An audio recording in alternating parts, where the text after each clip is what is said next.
Madaling iromantisa ang pagbo-volunteer. Madaling isipin na ang mga volunteer ay mga tagapagligtas at ang komunidad ang kailangang sagipin. Pero higit pa roon ang tunay na paglilingkod. Halina't kilalanin natin ang isa sa masisipag nating volunteer at pakinggan kung paano hinubog ng komunidad ang kanyang pag-unawa sa tunay na kahulugan ng paglilingkod. Good afternoon. Hi! Ako ulit, si Amy Gracie Carreras. And actually, it's my third time na maging volunteer dito sa Commu. Paano mo unang nalaman o nakilala yung Liwanag at Dunong? Actually, na-introduce siya sa akin ng isang college friend na parang naging target namin habang naghahanap kami ng mga RRL noon. Sabi namin noon, once nag-graduate tayo pupuntahan natin yung Commu. Doon siya nagsimula.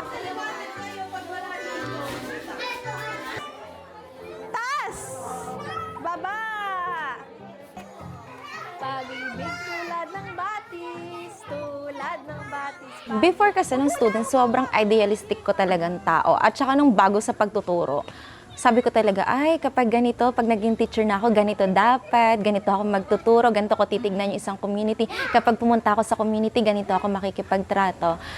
Then, syempre, nung college ko nga siya naisip na sumali ng Commu. Ang tagal parang 4 years siyang niluto. Until nung pumasa ako ng LET, sabi ko parang yun na yung sign ni Lord na ituloy na. Kasi kaya ka binibigyan ng lisensya. Kasi para i-share yon sa iba. Nung unang pagpunta ko talaga sa Commu, dapat October 19. Kasi parang celebration siya ng birthday ko. Pero hindi natuloy kasi full slot na daw. So sabi ko, ay sige. Tapos Sunday after that, hindi rin ako pwede. Tapos nung bagyo, yun talaga yung parang pitik ko na parang biglang may super typhoon yung uwan. Tapos sabi ko, ay, ano to, hindi na naman ba ako matutuloy? Tapos nabasa ko yung chat ni Ate Ning, ang haba, na sabi niya na ang paglilingkod, hindi naman siya yung parang kinakailangan i-glorify. Yung mga bagay na gano'n, nag-open ng eyes ko na totoo nga, bagyo man o hindi, yung community nag-i-exist siya. So, kailangan ko siyang puntahan. Iba pala talaga yung mundo kapag pinasok mo yung community. Labas dun sa perspective na pinapakita sa'yo ng media. Kasi yung mga bagay na pinarealize nila sa akin dito sa Commu, like, gaano kahirap, kung gaano yung pansasamantala. Usually, hindi naman yung pinapakita, di ba? So, yun talaga yung pinaka-realization ko. As teacher, syempre, as a part of society, hindi pwede na nagiging observer lang tayo palagi. At syempre, mas lalong hindi pwedeng kapag nandito na tayo, wala tayong patutunguhan after that.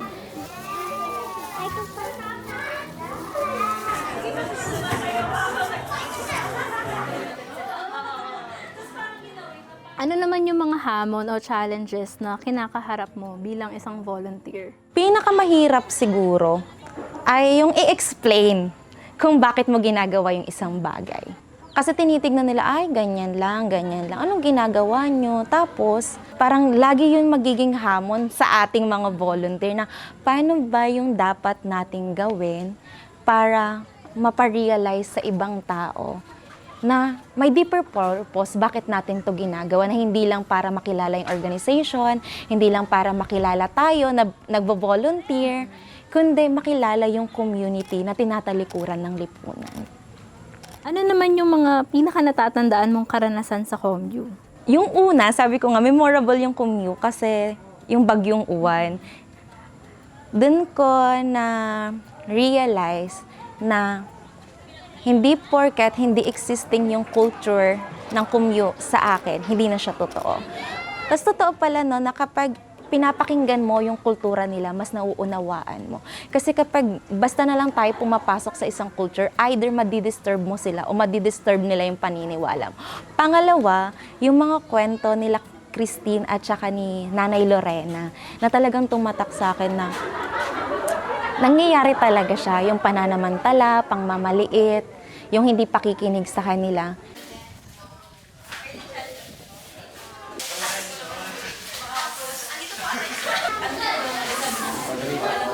Mula nung nag-Commu ako, mas na-immerse ako sa society. Parang hindi ako tumitigil. Dati basta na lang ako nagsasalita. Pero ngayon, mas nag-aaral na muna ako. Bilang teacher, dapat yung mga ganitong bagay na isasama natin sa aralin, sa mga lesson. Kasi totoong nangyayari naman siya. At kinakailangan talaga na kung hindi man agarang masolusyonan, ay paunti-unti. Kasi hindi naman pwedeng habang buhay nag-i-exist yung ganitong problem. Kasi kung ganito lagi mangyayari, paano na yung mga taong nagsasuffer doon? Para sa'yo, ano yung kahalagahan na makialam sa mga danas ng ibang communities? Naniniwala kasi ako na kapag nanahimik tayo, paano sila?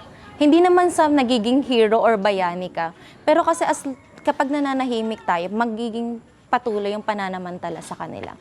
So yung simpleng pag-aaral, pagsasalita, sobrang laking bagay na yon. Hindi ko kasi kaya na nananahimik or hindi ako nagsasalita kung alam ko naman na may naaagrabyado. Kapag alam kong mali, kailangan kong magsalita.